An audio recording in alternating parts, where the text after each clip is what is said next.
আসসালামু আলাইকুম রহমতুল্লাহ। প্রিয় শিক্ষার্থীবৃন্দ, আশা করি তোমরা সকলেই ভালো আছো। আজকে আমরা নিমন্ত্রণ কবিতার এই যে প্রশ্নগুলো রয়েছে, 3টি প্রশ্ন, সেটার উত্তর শিখব। প্রশ্ন 1, কবি তার গ্রামের বাড়ির আকর্ষণীয় কোন কোন বিষয় উল্লেখ করেছেন? উত্তর, কবি তার গ্রামের বাড়ির আকর্ষণীয় বিষয়গুলোর মধ্যে মটরলতার শনে শিমের কথা উল্লেখ করেছেন, যা নাড়ার আগুনে পোড়ায়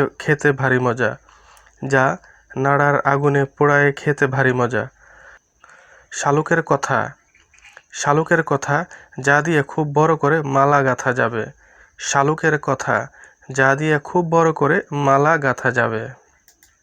প্রশ্ন 2, নিমন্ত্রণ কবিতায় কবি কাকে দাওয়াত দিচ্ছেন? উত্তর, নিমন্ত্রণ কবিতায় কবি তার ছোট্ট সাথী ভাই বন্ধুকে দাওয়াত দিচ্ছেন। নিমন্ত্রণ কবিতায় কবি তার ছোট্ট সাথী